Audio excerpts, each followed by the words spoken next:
Welcome to Through the Myths with me, your host, Owen. This is a Void University podcast where we look at the lore and try to understand how it all works. In this episode, we'll be looking at death.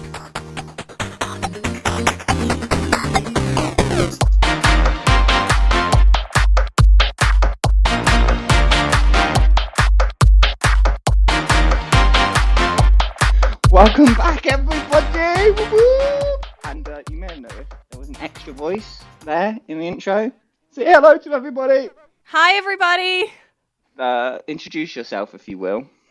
Oh, I thought you were going to do that. Okay. Hi, my name is Darien Smart. I am the co-host of Podcast of Poseidon, which is another Ride-and-Verse podcast in which we talk about how ancient myths become modern pop culture through the lens of Percy Jackson and the Olympians. Fun stuff. All great. It's super fun. In the brief second between the intro, apparently I didn't realise this, but because October, this is a spooky episode. It's spooky. Yes, I thought that was on purpose. No, you're the one that gave us the idea for this episode, so you know. I mean, I did. I just assumed that it happened to line up perfectly because you were already gonna do a death one, yeah, for spooky Halloween. But I forgot you're British. It's not like it is a thing over here. It's just not a thing for me. Oh, for Owen personally. Oh, okay. Well, why am I even here? I had no idea I'm hanging out with a non-spooky person. This is terrible for my brand. I have to leave immediately. Oh, no. No, it's okay. I'll turn you into a spooky person. It's fine. That's my mission. Okay. No, let's record your podcast. Okay, yeah, let's do that. So I put up a question on the Instagrams, as I usually do, and I got some responses from people's. I'm having to re-find the question because I've forgotten it. This is how good we are. Every time, yeah. It was about the bees, wasn't it? I wrote "Frank the bees" to remind myself, and I even idiot. Anyway, it was about the bees, and how Frank is many bees, and it's weird. And so I got one response from a dude, and I didn't ask if I can say their name, so I'm not going to bother. Which is, I always thought it would be similar to a school of fish, and I suppose in a way it is. But it also isn't, because there's one brain rather than multiple brains. Yeah, I don't like shapeshifters turning into swarms of things. Unless it's like that's your one power and you turn into a swarm of bees, or you just are a sentient swarm of bees. Okay. But like, for conservation of mass, I get why it's not And then we come to your answer to that question. I did, yeah. I love responding to your questions on Instagram because they're always just super fun, and I always have a lot of thoughts and opinions about everything in the world. Yes, in one of the earlier episodes when you're like, I think it's Darien, but I'm not sure. It's from Podcast of Poseidon. Yeah, it's always Darien. DJ, my co-host and brother, does not do the social medias. No, he just no, thank you.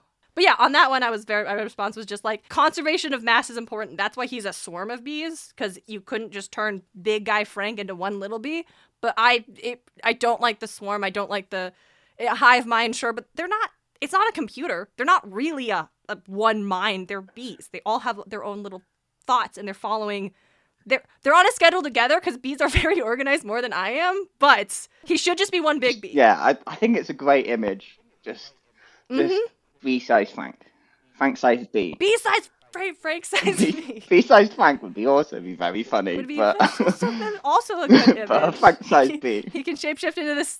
Yeah, shapeshift into the size of animals. Yeah, Frank-sized bee would be so much scarier than a swarm of bees, I think. No, definitely.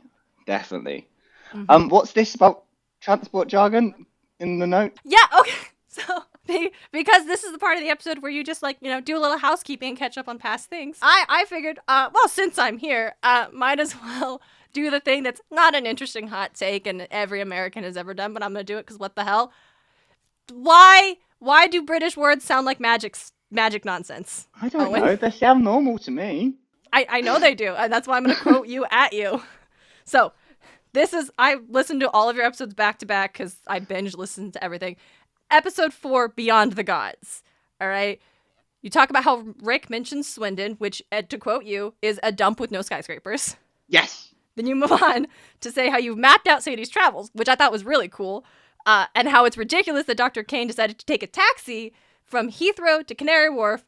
And then you said the better route was, and I'm just going to quote you directly, just jump on the Jubilee. No, jump on the Piccadilly, then jump on the Jubilee, and then you're at Canary Wharf. It's not that hard. Yeah, it really isn't. and to me, as I'm driving down the highway passing a Chevron, I'm like, That you could have just told me, yeah, just hop through the wardrobe, follow the yellow brick road, and you're in Hogsmeade. Like, and then I realized, okay, the reason that normal British slang and jargon sounds like magical nonsense is because for many people, including myself, a lot of the early fantasy books I was exposed to were just written by British folks, and so they have terms that Lord are of the just Rings, British terms, but I'm not Lion, the familiar. Witch in the Wardrobe. Yeah, the other one. the one that we don't talk about anymore. Yeah, you know that one, the other one. But yeah, it's like, okay, it's just because there's regular words in there that are regular for British people mixed in with the magic terms. It all just sounds like magic to me. For those specifically, those are tube line names. The Piccadilly line. Yeah, I was like, what is the Jubilee in the Piccadilly? Please tell me. The Jubilee is was constructed to coincide with the Millennium Dome being built. That's cool. What's the Millennium Dome? The O2, it's a big circle. It has a yellow string coming out. It's in the middle of. Okay. I was about to say. I was about to use another British reference. Do it. The EastEnders end credit scene. The dum dum dum dum da da da da. What that is? He's that guy. Oh, that guy raked in the money. The drummer. Good for him. Everyone else got a single paycheck out of that theme tune job, but he went for royalties and he's raking in the money. Smart. Always go for royalties. Take a percentage, go for royalties, get some of the merchandising. That's what you got to do. I will be expecting royalties from my appearance here, obviously. Oh, yes, because I make money off this. Anyway. Right. We'll have a start a Patreon. We'll have a little magic interlude, and then we'll start actually talking about what we're here for. Hooray! I love this part.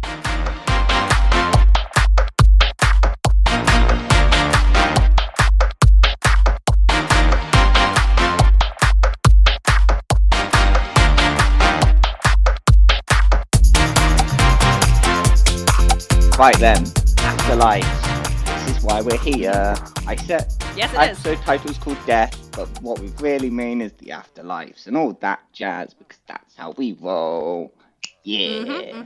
So as per usual, there's 3 different mythologies, so there's 3 different afterlives, and in the end of this, we're going to try, this is like the most productive I've said at the start of an episode, at the end of this, we're going to try and work out how they all kind of exist at once, which is weird and confusing. And fun and weird and confusing. Yeah. But before that, we shall wrap through and actually what are they all? What are all 3 of who, what, when, why, how? Yeah. So we'll start off with Egyptian. We'll go straight into it. We'll start off with Egyptian. We'll start off with the quick recap of the different types of souls you get in Egyptian, because it's kind of important for the death. You get the cart, which is the physical body. You get a car, which is one's double form. Bar, which is like, everyone knows what that is if you've read the books. It's a bird one. The shoot, which is the shadow self. Then you get the important ones for this, which is the ark, which is the immortal self. There's 2 others, which are the Shah and the Shetum. If I'm pronouncing all these wrong, please tell me. Thanks, bye. Which are aspects of the R. And you've got the Ab, which is one's heart, which is the source of good and evil. And then there is the secret name, or Ren. The 4 important ones are for the afterlife are the immortal self, the 2 that are just aspects of the immortal self, and the heart. They're the important ones, because upon death, the immortal bit go and appear before Orius in the Hall of Truth, and there should be 42 judges there, and to have the heart there, and the heart gets weighed. The heart being the ab, not like your physical heart. That would be weird if that got with you on the golden scales against the feather of truth. And that's that. I think everyone that's read the books is familiar with that part. You get the weighing ceremony. Anubis leads them to the hall, and this intrigued me when I was researching all this stuff. Is that when waiting to be judged, the souls would get attended to. Oh my gosh! Because you can't judge everyone at once. Everyone dies too quickly. You've got to have a line. You're gonna have a queue of people, aren't you? Yeah. And I came across a goddess called, I don't know, Quebhet.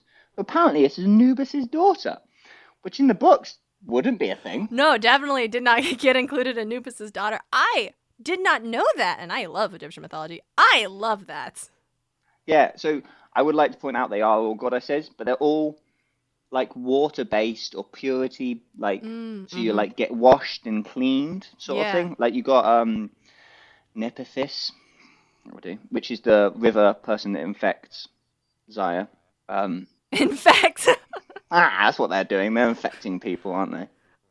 I I mean, yeah, it definitely depends on your stance of what the relationship is and if it's infected. It's very much Owen's not a fan of this nonsense. Hey, technically a Sorry, baby's a please go on. parasite. Anywho, It's a parasite. Yes, it's like Stargate. Mhm. um, what's this about amulet? Amulet. You've got a note in here about an amulet. What's this amulet about? I do. Yes, the heart scarab amulet. Okay, so like there was a point in time where you had to recite a bunch of like passages and I was gonna say prayers, magic spells for Egypt essentially to get through the underworld. And so your heart scarab was like that scene in Mulan where at the beginning she's like written all the notes on her arm. Yeah. It's like that, but you had like this heart scarab and they're very pretty. And that just had inscriptions on the back of it. So as you're going through the afterlife, you could just double check and be like, that one's I'm gonna recite that one next. There's that version, and then there's another one that I have heard about before that I could not find again, but I was like running it by some of my friends, like, this is a thing, right? And very knowledgeable, smart friends of mine was like, yes, no, that is not something you made up. Like that is definitely a thing. In that essentially you could buy to have a heart amulet that would basically replace your heart when it was being replace the ren Ab. as it was being weighed so your heart could not betray I said ab, yep, ab, not ren, the ab, so your heart could not betray you. So basically you could get You could get pay to win. Pay to win. pay to win, basically pay to win. Yeah, you could make sure that you didn't know you were actually a total jerk. Because as we're all kind of aware, the heart gets weighed against the feather of truth Mm-hmm. to deem Mm-hmm. if you are telling the truth and if you're good or not. Mm-hmm. If you were good, you get to go to the fields of reeds, which is like this eternal paradise sort of thing. And Mm-hmm. if not, you're as Darien said, your soul gets eaten. Bye bye. Just devoured by a goddess. That's so cool. Amit, the devourer of the dead goddess, will literally end you, as you stated in the notes, which I think is a great It's sentence. so scary. It's the scary. The Egyptian afterlife process is my favorite version because I love the idea that you cannot hide your true self. We have skipped over the whole getting to the Hall of Judgment, which is also an absolute. That's a lot. It's a lot. It's a lot, It's and a I lot. went no. No, we don't have to. That part is this is the part we're gonna talk to about. This is the part that matters most. The feather of truth. It's the coolest thing. Just know that getting to the Hall of Justice, you have to go through Hall of Justice. I think that's something else. Yeah, no, that's Super Friends. That's DC Super Friends. The Hall of Truth, you have to go through the other levels of the Daunt because it is in the Daunt or the Duat or whatever you call it. I call it nothing. I read it and I don't say it out loud. Yeah, that's what most people do. But then you start a podcast and you have to say things out loud. You have to say it out loud. I didn't think this through before I started it. I'm glad. Thank you. Because, yeah, all the time. Every time.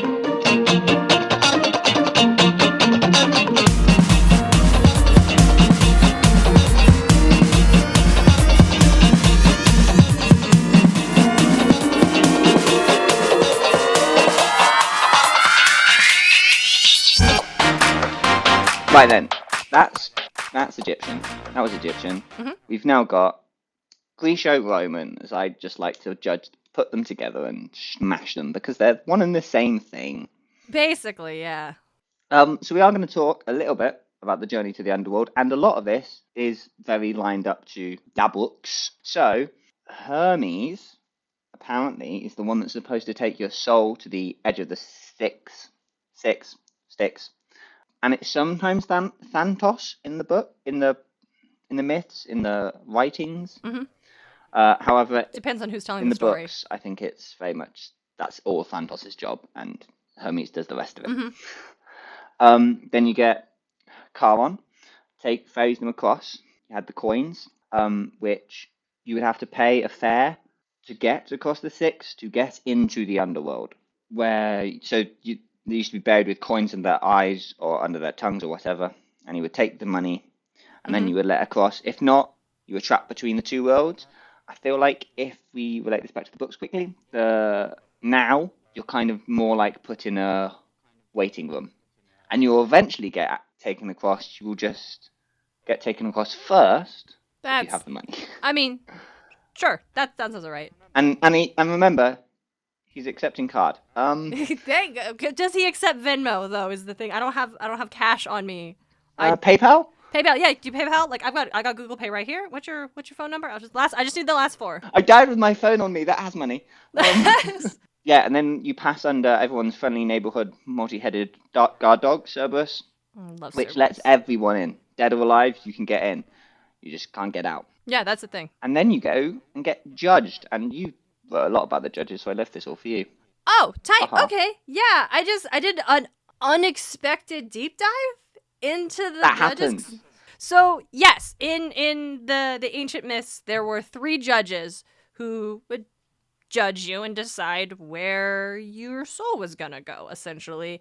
They were King Minos of Minotaur fame, son of Zeus, king of Crete, I'm pretty sure, who we meet in the books, and he sucks. They all suck. There was, yes, the obvious, I don't have to say it, you know. We have, it's just a name. It's just a real, Radamanus. Probably Ramades and other names similar. yeah, what Owen said. Who's another son of Zeus, was called the wise king of Crete. Maybe Minos wasn't Crete. And he, passed some legislation that was apparently super impressive. I did not click on that hyperlink. I kept moving. And then Asius, king of Aegina, who maybe fought a dragon, also a son of Zeus. They're all sons of Zeus. Well, duh. Who yeah. Hades has got to please his brother somehow. Yes. Yeah, Hades. Minus was a king of Crete. So, Thank you. Thank you. Yeah, that's right. I didn't put that one in the notes. I'm just pretty sure. Yeah, so they're all sons of Zeus's. And then in Percy Jackson, Rick has this comment of like, oh yeah, but there are more judges now. They just like take turns. And the only ones that are named that I can recall or that I could find were Thomas Jefferson and William Shakespeare. Which, are they also sons of Zeus? We know that they're demigods. Following the pattern, they would have to also be sons of Zeus because apparently that's the thing.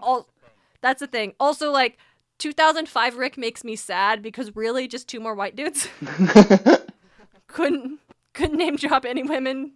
No people. No black people. No people. No. Okay. Sure. I think to be but judging from the other ones, to be a judge, you also have to kind of be a dick. So. Yeah. So Thomas Jefferson fits right in. I don't know much about Shakespeare personally. I've read his work. I'm a fan. He never spelled his name the same way twice. That's all I know. I didn't know that. That's He never signed anything the same way. No one knows how to spell. I don't know how to spell it. I always have to double check. I'm an English major. Hey. He didn't either. Yeah. So that's what I have about like the judges themselves. The other things I noted are that in the books, at least, Hades gets to override the judge's ruling. We know in Battle of the Labyrinth, Daedalus was really, really like, I don't want to die. Minos is gonna really screw me over. But it makes sense how it's like Hades is like the CEO, and then the judges are like his they're like leadership team. So he can overrule the leadership team if he really wants. Especially since there's no since there's no one to beat him if he doesn't. Exactly. He's literally, this is the top of the chain. You're gonna go to Zeus? Zeus doesn't care. Zeus could not care less. So yeah, so like Daedalus gets to, his punishment is just redesigning stuff in the underworld. He starts major civil engineering projects. Which, as we know from the first one, God, do they need that? I bet that waiting room sucks. It's not gonna be the nice one, like the Egyptian one where you get like waited on by like pretty river goddesses. Like, no, it's like a bad dentist. No, yeah, it's not good. Unless it's in the musical, then it'll be pretty solid. I have never interacted with anything from the musical. There's just one song. I see. Here's the thing. I love it. I want to see it. So I just don't. I love musicals. I'm a huge fan. I just don't listen to the soundtracks for anything until I want to see it the first time. See, I came to the conclusion that it's never gonna come over here, so I'll just listen to it anyway. That's fair. DJ and I almost went, and then the world broke. So. Oh man. Oh well. We started a podcast instead. It's fine. But yeah, I think the last thing I have about the judges is that they can be bargained with, as we see in Son of Neptune with Yeah, Hazel, she saved the world basically and was like, okay, the judge was like, you can go to Elysium. Your mom really, really messed up here, so she's gonna go field the punishment. We good? And Hazel's like, no, we're not good. Share the I punishment. will give up Elysium. Share the punishment. So just like balance it out. We're gonna go to the medium place. We're both going to the field of asphalt. It's very much a medium place situation for all the Good Place listeners you got out there. Definitely is. Yes. So, but where do they end up going? That's the next question, isn't it? So you got the different realms of the underworld, and it's kind of looking around. There's some consensus in like there was definitely this place and there was definitely this place, but then there were some others. There weren't some others, and the site I found kind of rounded it out into four that are consistently talked about. So you've got the first one is not mentioned in the books, which to be honest, after looking up, I'm going to say good job. Which are the Okay. fields of mourning, reserved for souls of those whom ruthless love did waste away, and they wander paths unseen or in gloom of dark. I can't read that word. Grove. I quotes from something. Basically, it's all the women that lost someone, and that's it.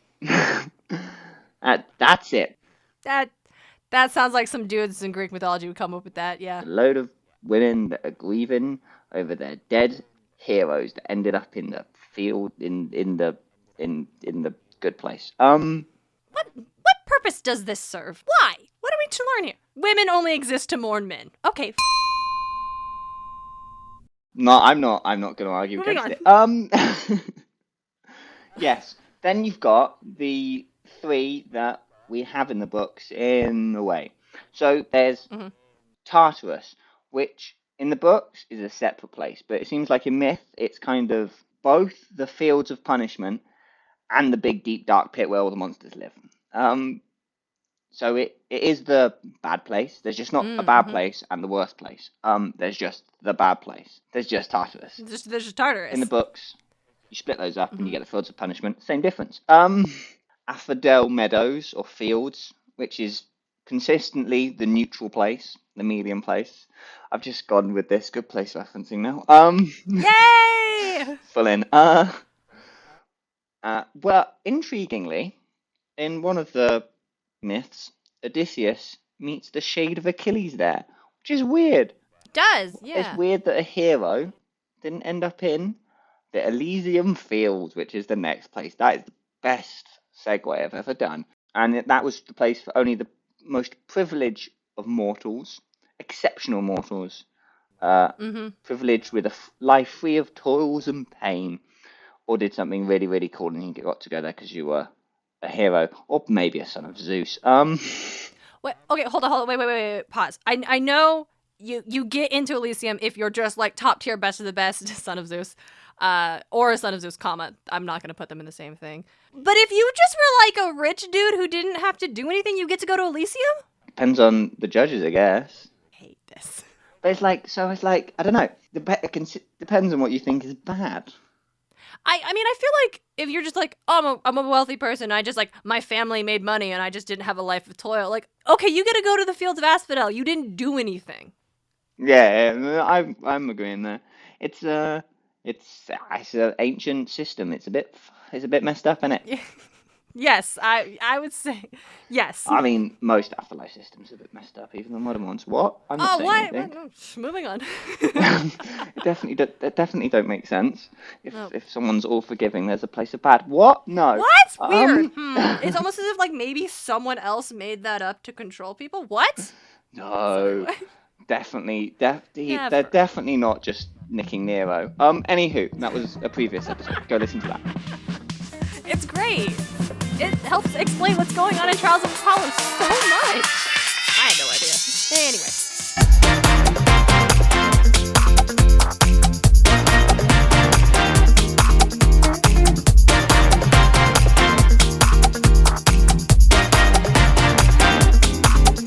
Isles of the Blessed.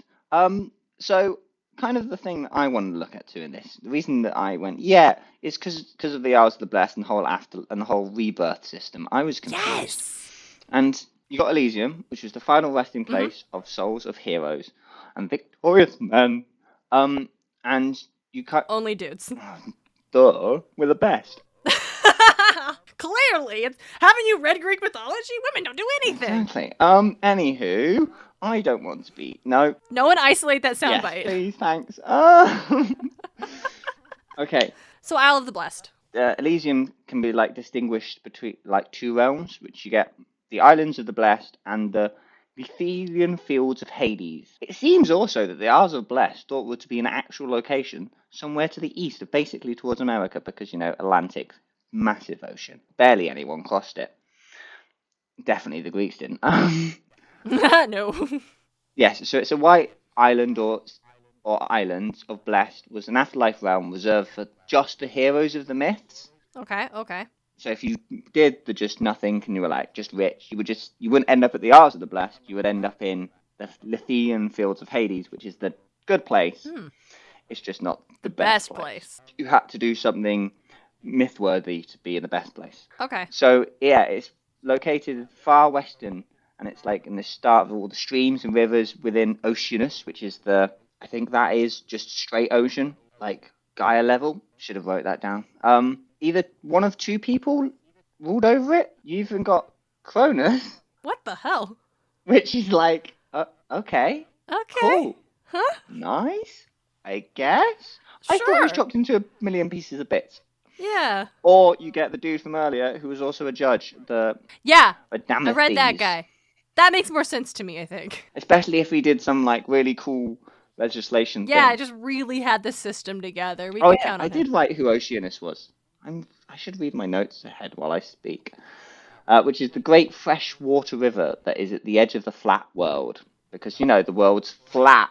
Which, well, I'm pretty sure, like, Greek mathematicians did some numbers and were like, nah, it's round. So I don't know why we find, like, flat earth comments throughout these things. I know the Egyptians knew it was round. People did the maths, and then other people were like, nah, that don't make sense. Nah, that doesn't make sense. Math? Take a math class. They're hard, but they're great. I'm in a physics class. What am I saying? I hate it. At least they didn't have to do Pythagoras' theorem, because it would just be a theory at that point. Hey! Hey, math joke. Sorry, people that don't like maths. Oh yeah, it's maths, plural. I apologize. I jump between the two. I watch too much American stuff.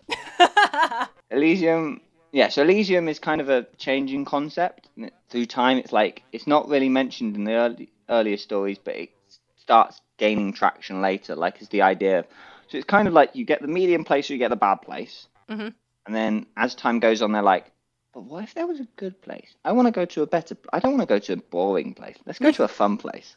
So you get to go to the fun place. Mm-hmm. And the concept of reincarnation, because in the Isles of Blessed, the books, die 3 times, you can die 3 times and you get to the really shiny island in the middle. Yeah, you have to die 3 times, but you have to make Elysium all 3 times. Yeah, and then you get to the Isles of the Blessed. It's like the true ending of a video game. Yes, yeah. Yes, they would die 3 times. On the 4th death, they would be transferred to the Isle of Blessed to dwell with the heroes of myth for all eternity. So if you're a hero of myth, like everyone's favourite Heracles, you got to jump straight to the Isles of the Blessed. Okay.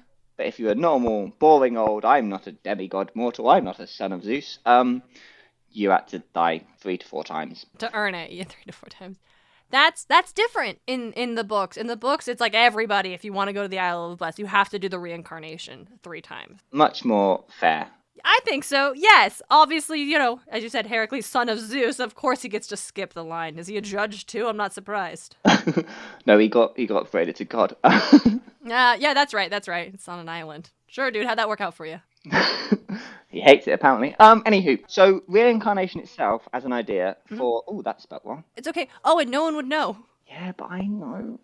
Oh, but that's fair. You're the one that matters most. It's your show. Please explain how reincarnation works in this for me, because I'm baffled. I'm also semi-baffled. So I looked at the myths. Great. And you got the myth of which is basically Plato talking... when Plato is being all philosophical about it all. And as he was. Yeah, as he's known for being. So I'm skipping over most of it, because most of it is like, oh, this dude died, and then you got basically from fun things though, you get to pick which life you come back as. Interesting. Like, so I think it's also like about deciding like fate versus like destiny and all that, Mm-hmm. free will and that jazz. Yeah. If it's pre-decided or if you actually get to choose. Big Plato questions. Yeah. Classic. So you could choose how much water you could drink out the river Leith, which is the mind-wiping one. Salute, Bob. Oh, Bob. Yo, like, Seaweed Brain Podcast is right about to get to that Bob stuff, and I can't handle it. They're Shout out to so them. Go listen to them. good. As every time I ever mention anyone else's podcast, use shout Mm-hmm. outs and go listen. River Leith. So you could drink different amounts, and it would like give you different levels of knowledge of your previous life. You would always forget every like thing you did. You would forget like your name. You would forget where you lived, all the generic Mm-hmm. boring stuff. But you might remember like internal things, like, oh, this is a bad thing to do, or this is a good thing to do. So the more moral stuff you would remember. Yeah, you've already learned these lessons, so you don't have to learn those again. Okay. So yeah, Plato implies that wisdom could remain, but like knowledge vanishes. Like, I'm gonna put a link to like this myth in the bottom, because I think if you actually read it, it would be very interesting if you're interested in destiny versus free will and all that jazz. But basically, it's very vague. Yeah. I mean, yeah. So yeah, so in the books, got like two people that have done it. Yeah. Well, one Well, person that's done it, and we know one for person that sure. suggested that they were going to do it, Mm-hmm. which is Bianca and Luke. Yeah. And it is intriguing about who, what, when, why, how of Yeah, it yeah. all. Like, so when you die again, do you achieve your old memories? Is always the big thing I have. Yes. Right. Like, okay, so we know. And how do you know how many times you've done it?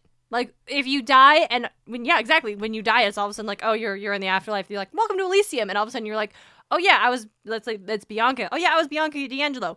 And then 100 years before, I was a daughter of Hermes. Like, because you'd have to be right. Here's another thing I have. Only demigods get this, right? There's nothing a normal person could do that would be impressive enough for these damn sons of Zeus judges to get them into Elysium. But it's okay, because we know in the writer voice, anybody who ever did anything kind of important or noteworthy is just a demigod anyway, so... Or a magician, one of the two.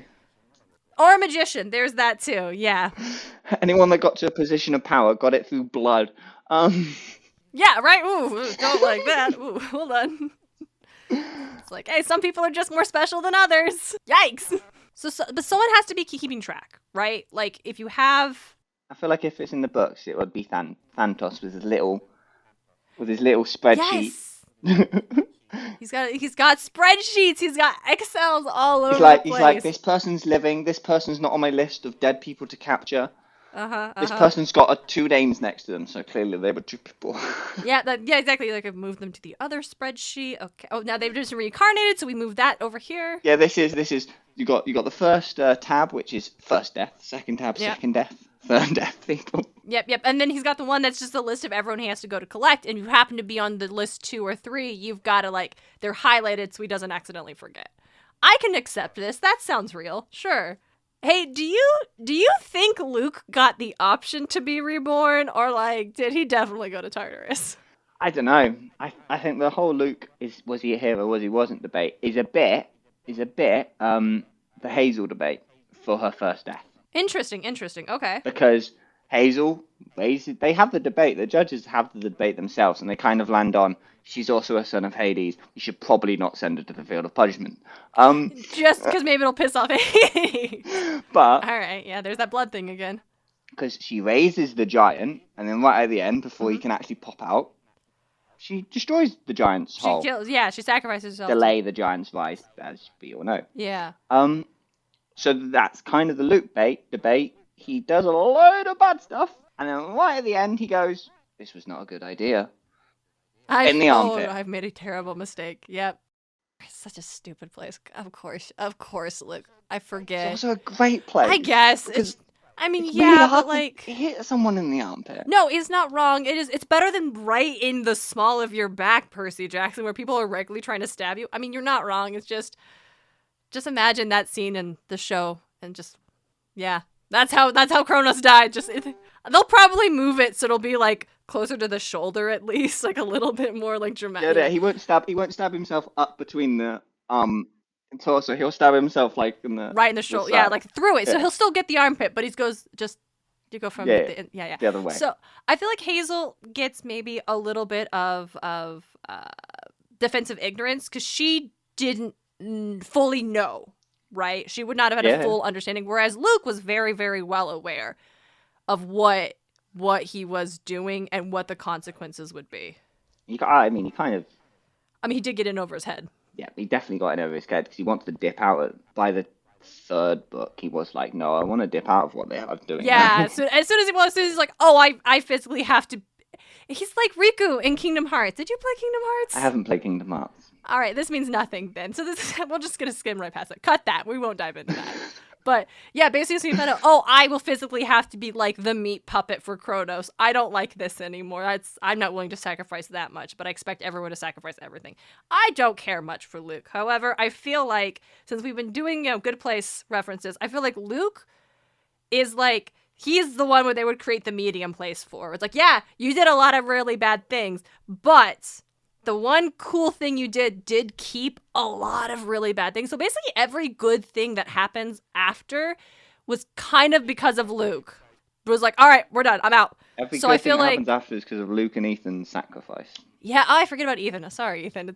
Everyone forgets about Ethan. Okay, so I think, for my opinion on Luke, is I think he does, when he's dying and tells Annabeth, reincarnation, gotta do it 3 times. I think they do give it to him, just because, like, we're not gonna just send you Elysium, but you did kind of do the right things, we won't send you TARDIS, so we'll let you try again. It doesn't count, it's though. like... This one doesn't count. He goes, he knows beforehand he wants to reincarnate, so they're like, fine, this life you've got there. But we'll see what happens next time.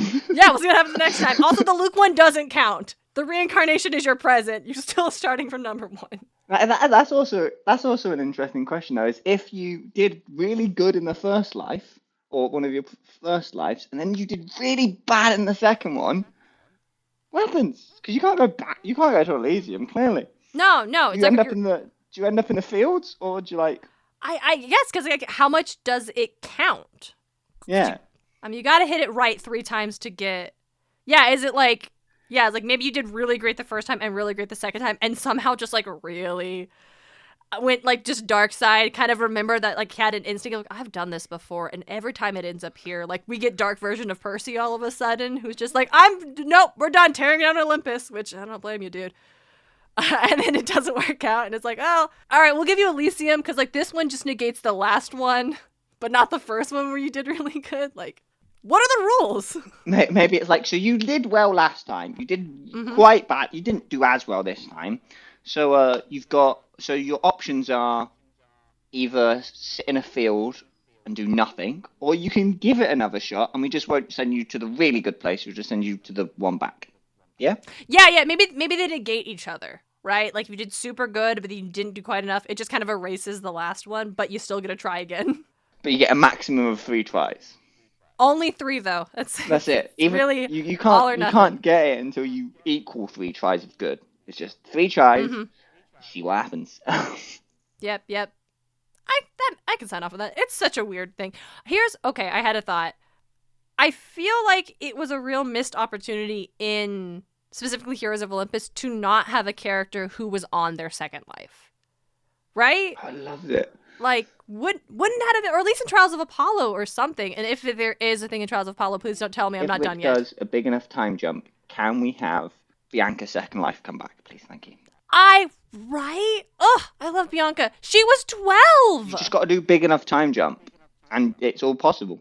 You can have... It super is. Oh my gosh, Bianca, how about Luke, though? Like, how about you have this kid who's like, that would be complicated, like discovering, oh, I did all of that? Yeah, no, that's... Then you have this crisis of like, am I capable of actually being a good person? Yeah, I think a Bianca's second life would be a little more interesting as well, because you could play on the fact that she's a child of Hades and have some weird, like, maybe more memory than she should thing. Yeah, maybe that actually would make a lot of sense, yeah. I saw a fanfic of it and I was like, that's really interesting. Oh, I dig it. Oh, I love fanfiction writers. They're just so smart.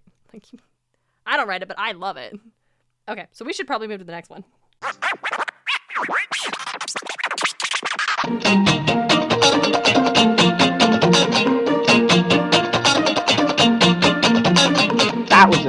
long talk about Greek and Roman. So, right then, Norse. I'm not surprised. Norse. Norse are weird. Norse are also very weird. Very weird. This is the one I know the least about. But you probably also know enough. I mean, yeah, I read Magnus Chasing the Gods of Asgard. So, as with most Norse mythology, it's like a default caveat. All Norse mythology is that the whole thing is Christianified. Because the Vikings, for lack of a better term, didn't write any of it down very well. And then when it was all documented, they had become Christian. Yeah, well, it was also Christian monks who were writing it down. So it's all a bit skewed, maybe. It happens with other ones, but with Greek mythology especially, there is a first source. Yeah. Before it gets Christianified. With Norse, the first source is the Christianified source. I think you get it with Irish mythology as well. Oh, big time. Ugh. Yes, just caveat that, and then we'll talk about everyone's favourite place, Valhalla. Everyone knows Valhalla. Valhalla is the easy one. It's the very simple one. It's the Hall of Heroes. If you died in battle, and you get to go to Valhalla, where you can meet old friends and prepare for the final battle of Ragnarok at the end of the world. And it's also the Hotel of Valhalla in the books. I'm not going to go that deep into it because it's probably one of the best outlined things in the books, and it's very similar. Yeah. Except it's just modernified, as most things in the books are. Classic. Then you got Folkvagen, which is the Field of People, which is exactly the same as Valhalla in how you get there and why you get there. It's just overridden by the fertility goddess Freyja. There's very, very little mention of it in text and stuff apparently, but it is mentioned in the books, and you get the reasoning why in the books. Why there's the two is the gods, two different sets of gods. They had a war. They went okay, and in the peace treaty, it was said that the heroic dead would get equally split between the two sets. So you got Valhalla for Odin, and then Folkvagner for Freyja. Freyja. Sure. Freyja. Yeah, that one. Then there's Hell with one L. Just the one. Just to clarify, which is grey land underneath the earth in the fog world of Niflheim, ruled by the goddess Hel.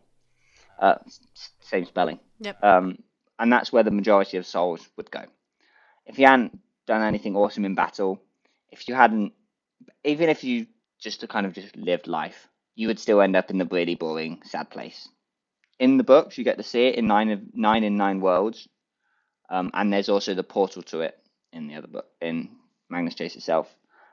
We never really go there. It's a very boring place. There's not much to say. I think God of War has a pretty good representation of it, I think. That sounds about right. Then you got the Realm of Ran, which is basically, you died at sea, you got put here. Very specific. Yeah. Sometimes alluded to as the Coral Caves. It's giantess who married the Lord of the Sea, and they live at the bottom of the ocean. So apparently the realm is illuminated with massive treasure that she has taken from sailors, and she's caught in her net, and the drowned souls of these sailors end up with her. In the books, it's just a net that spins around her. That's way less elegant. And then the only one that's not mentioned in the books is a burial mound, which is the literal burial mounds. So you've got a mound, you put a body in it. There's 2 near me. Whoa, what? Oh yeah, you live in Britain. Right, that's just a thing over there. It's just a thing. It's a relatively common thing. Yes. So they're souls that never left. So they're the ones who walk after death. They're basically ghosts. I was gonna say that sounds ghost. They're Norse ghosts. Yeah. Yeah. They hung around their graves, their burial mounds. Why?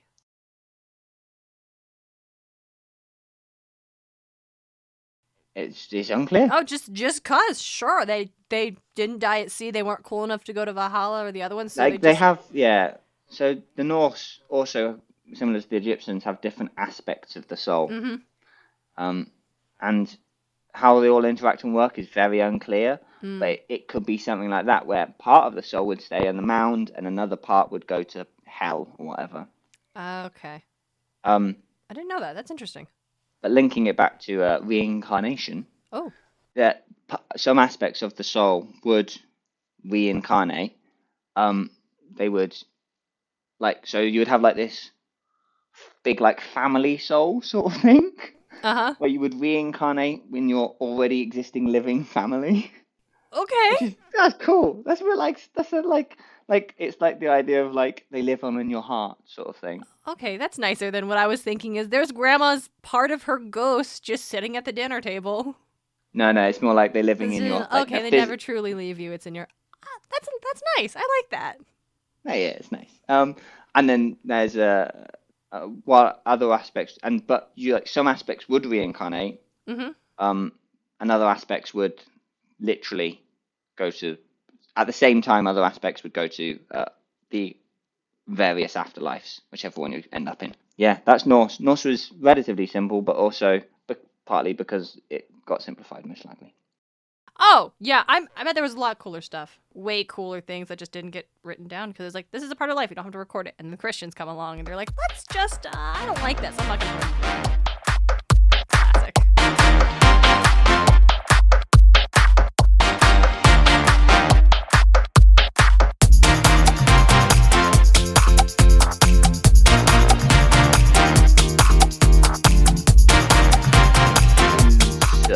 So the next thing we've got to talk about is the who goes where of it all. Here we are. This is what we've come here for. This is what we've come here for, everyone. All the rest was just filler and information, and no one here cares about this. It's groundwork, and now here we are, please 55 minutes into recording.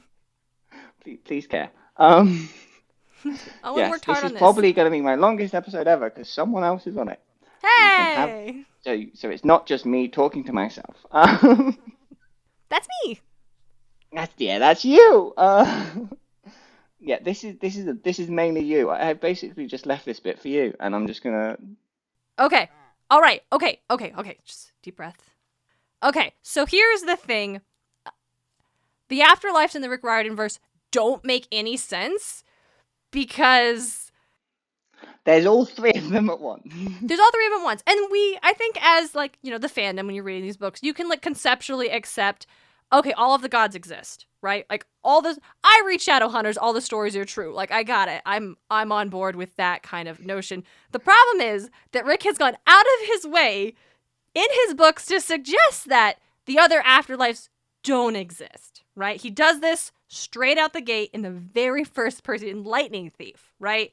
They go to the underworld, and there's that Lamborghini for the Lord preacher guy who is mentioned like, oh yeah, he was like embezzling from the church and using like donations to like fund his lab. But Rick also likes to suggest that the mono god theologies just don't exist as well. Right, yeah, there's that, and I've got thoughts on that. Like, look, I was raised Catholic, so I'm gonna dunk on it as much as I can, but I still have thoughts on like Rick's whole like that doesn't work. Basically, so I've got the quote from it where like Percy sees him and they're like, oh, we're in the Greek underworld now, and he sees the guy and he recognizes him from like the news stories because this was like, Lamborghini for a lord. He's like, but he's a preacher, I said, and he believes in a different kind of hell. Grover shrugged. Who says he's seeing this place the way we're seeing it? Humans see what they want to see, which like. I mean, it lines up with his old myth thing. The mist. Mist. Yes. Oh, I meant to say hello to the Mistbusters at the beginning at the top. I was so excited. I'm gonna say hi to Miss. Anyway, too late. Say hi now. Hi, Mistbusters. Okay, so there's that. So basically, it suggests that everybody goes to the Greek underworld, and your brain will the mist will still impact you even when you're dead, which is very interesting magic system that usually once you're dead, magic stops being able to affect you that way, but not what this episode is about. I could talk about Adventure Time, or Adventure Zone, but we'll just skip over that. The mist is very soft. Carry on. It is very, very soft. So there's that. And it's like, okay, fine. When we just have the Greeks, we just have Percy Jackson and the Olympians, that's just the way it works. But then he goes off and writes the Kane Chronicles. I love Egyptian mythology. It's always been my first nerdy thing was I was obsessed with Egyptian mythology. I wanted that big golden Egyptian mythology books, the Egyptology book so bad. Not what this episode's about. So in that one, in the third book, Yeah. they go, like you're talking about, we actually go to the underworld and see like a whole heart-weighing ceremony, basically, with, Dr. Kane, Osiris, and he's the talking, 24 he's like, judges that aren't 20, 42 judges that aren't 42. I'm going to check that number now. yeah. So he has that, and they're judging a guy who is named, I went and found it, Robert Wyndham, who is just like an investment banker, right? So it's Sadie chapter, so she's talking to Walt, and she's like, that's a modern guy. He's not an ancient Egyptian. What's he doing here? I love the pretense of that though, is that Sadie's like, well, you clearly haven't got through all the ancient Egyptians. Yeah, that okay. I didn't think about that. That's funny. It's like, no, you're still gonna like, no, their Q system is much better than the Greek one. I think we decided. So Walt tells her the afterlife looks different to every soul, lining up with what Grover said in Lightning Thief, depending on what they believe. For that guy, Egypt must have made a strong impression. Maybe he read stories when he was young. And then Sadie asks, and if someone doesn't believe in any afterlife? Walt gave me a sad look. Then that's what they experience. And then after the weighing, Mr. Wyndham gets to go to, gets to proceed on. And, Dr. Kane, Osiris is like, oh, well, most impressive. Robert Wyndham, you have been found sufficiently virtuous despite the fact that you were an investment banker.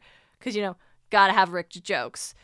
And apparently the reason he was, according to Robert here, he says it's because Red Cross donations, baby. Cool. What? Sure. And that's just I know the comedy stylings of Rick Riordan. That's fine. Red Cross donations, baby. And I'm just like, he does two things in that sequence that weirdly clash, right? Where he tries to follow up the Grover bit in Lightning Thief. I was like, oh, the afterlife looks like how you want to. But this guy is very much aware that he's in the Egyptian afterlife, because Walt's like, oh yeah, but maybe Egypt made a strong impression, and that's why he's here. Whereas Grover was just straight up suggesting, oh no, he doesn't even know he's here. He thinks he's in like Christian hell, probably. It's this weird thing that especially the Egyptians, not so much the Norse, but the magicians, a lot of them kind of almost know that the other worlds exist. Greeks have no clue. The Norse lot, wow, it's kind of hard to know if they have a clue or not. But I'm pretty sure 90% of them have no clue. And if they did, they probably just wouldn't care.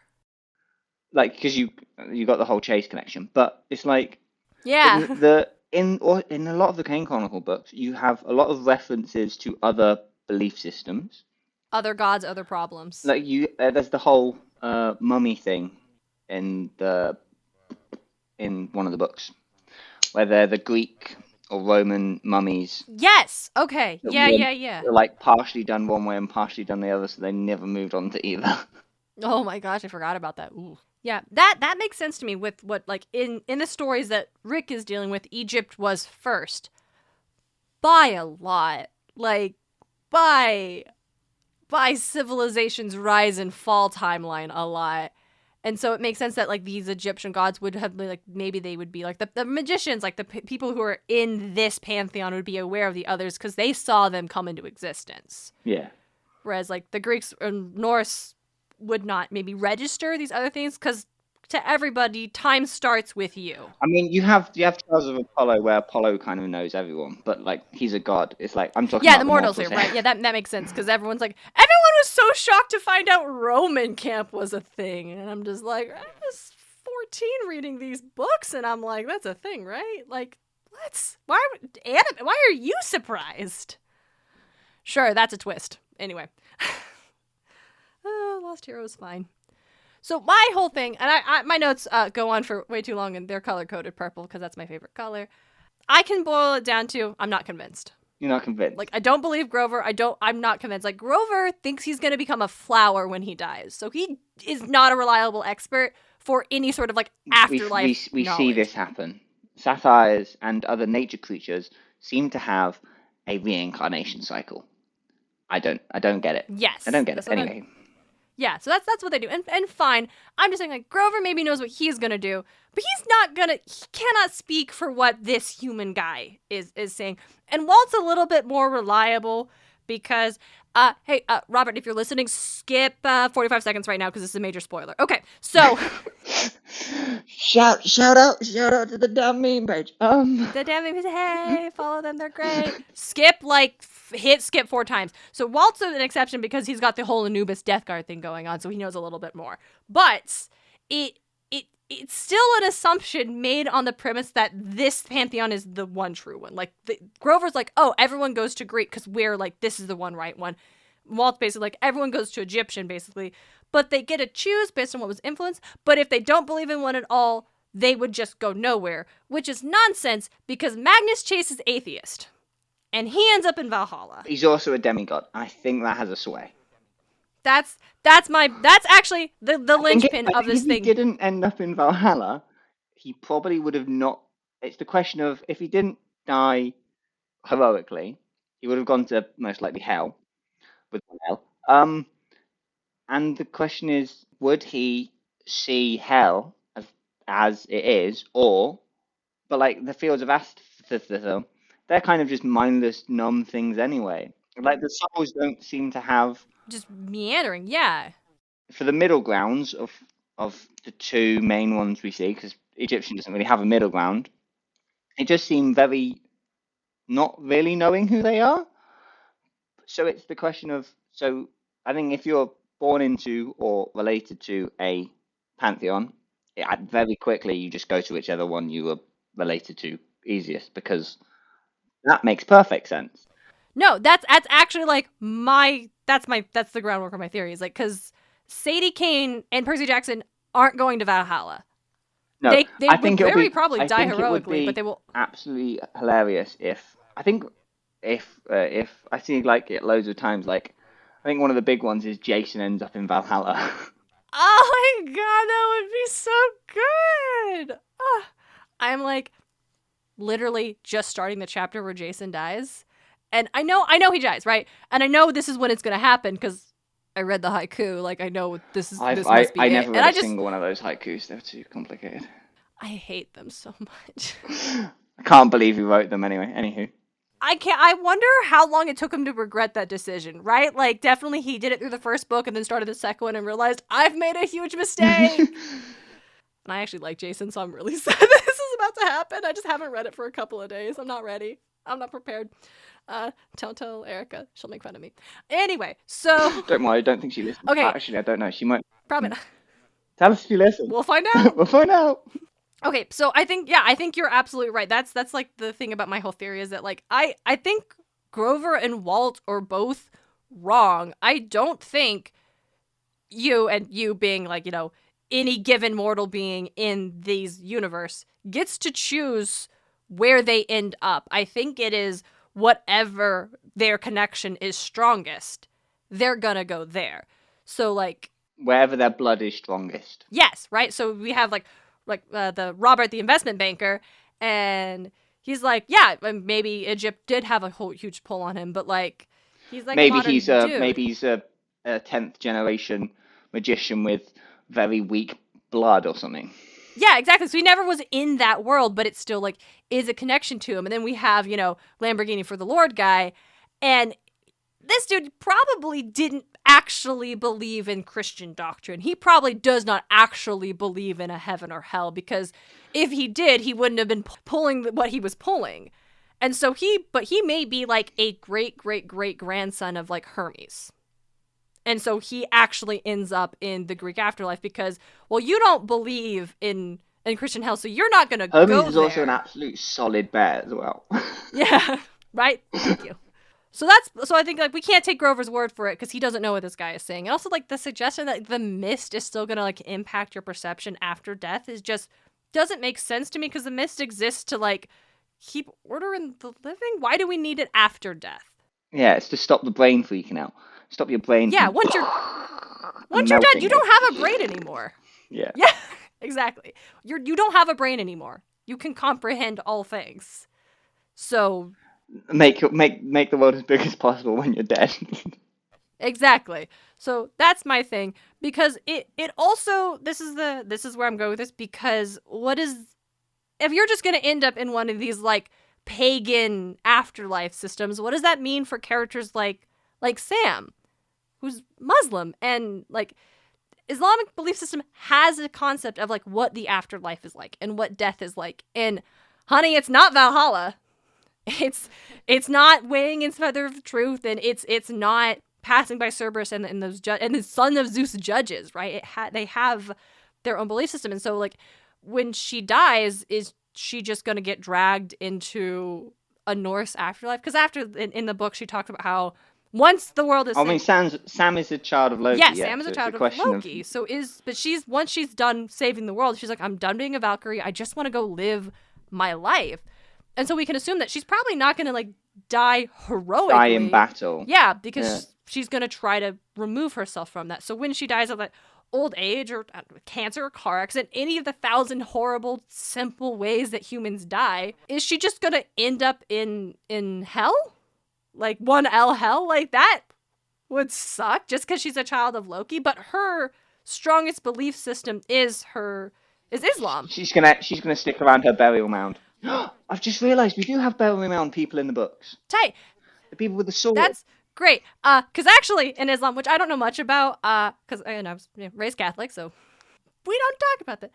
Actually, no, it's funny you mentioned the burial mound because from my, I would say, very, very Spark Notes, very Wikipedia research I did just trying to get a sense of like what is the belief system. When you die, your body, and if I'm wrong, absolutely message me, a podcast of a sign on Instagram. Don't message Owen. Owen, I'm the one saying this. Come yell at me. If when you die in Islam faith, your body stays or your soul stays where your body is buried until essentially like Judgment Day when all are called forward. So the burial mound thing actually kind of like was interesting that in the Norse that has this belief of like souls staying with their body and then souls going somewhere until they are called forward for Ragnarok. Islam kind of sounds like it has roughly the same thing, although I'm sure it's far more complicated and way more nuanced, as death beliefs are across all cultures. Because death is the scary thing that everyone wants to know what happens next with. And no one will ever be able to tell you. Don't want to say that that's the end. Yeah, it's... It's the world's biggest FOMO. Yeah, it's that, I have had definitely, like, trying to avoid falling into that existential crisis during this entire conversation. But yeah, that's basically the crux of my theory, is that I think it is your strongest belief met with your truest, like, your heritage. I like it. I like it a lot. I'm gonna now take it as Through the Myth canon. Oh, yay! Because we have a canon here, because I've got to keep all the theories straight, and I don't want to crisscross them too much. Just, like, bring my little headcanon offering to Owen and the Mythbusters, like, hello, I have brought this today, what do you think? Since I am the definitive ruler of this place, it's your podcast. Signing it. I am going to sign it and stamp it as confirmed. We're now going to take the closest blood relation and then a little bit of belief, mix and match. Where you end up. Yeah, because I was just like, that was one of the things where I'm like, it didn't have to be this way in the books. Like, Rick could have just not had Lamborghini for the Lord guy. We could have just and just moved past that. Like, literally tries to avoid talking about like monotheistic religion. He could have not have had a lot, but he did. This is not the podcast for that sort of stuff. No. Go watch Seaweed Brain is that's for. No, there's others. There's a couple of others. Yeah, I think that's a good place to end it. Yeah. It's a nice wrap on a bow. So we'll end it here. You do some plugging before I run my outro. Oh, tight. Okay. Yes, as I stated at the top, my name is Darien. I am the co-host of Podcast of Poseidon, a wonderful podcast that I co-host with my brother, DJ. And as I said, we discuss the myths of the series, where we don't really go through chronologically chapter by chapter. We go through in order of myths as they appear. We talk about the ancient lore behind that. We talk a little bit about how it was shown in the books, and then we talk about how it is shown today. So if you like that these stories are retold and retold again and again in different ways and what that means, you might enjoy Podcast of Poseidon. You can check us out on Apple Podcasts, Spotify, and really any of your favorite podcasters. We are also on Instagram and Twitter if you just want to like snoop around and kind of get a sense of us. I will put links in. I always point. No one else sees me do this, but I always point. I'm pointing. I see you, Owen. I can picture it in my head now. No one else usually sees me. But there will be links down below. It'll be like probably the third line after me, because I've got to promote myself first. It's your show. Hey, get a Patreon. too much effort. Do it, I dare you. Yes, links below so you can click things to help you navigate to other places better. I say below like it's a video. It's not a video. Links in the description. It's below where you hit play, so it's below. Yes. Thanks for coming along. We'll run the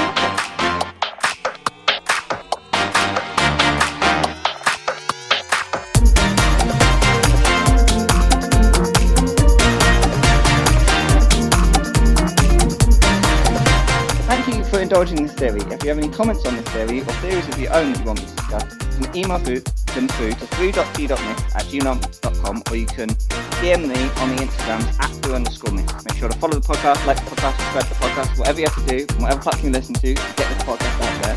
I've been Owen, you've been Darien! And come back next time as we try to see through the myth! Oh my gosh, you actually fell. I like sat up straighter as if I'd be able to see you better. Like that's how this works. It's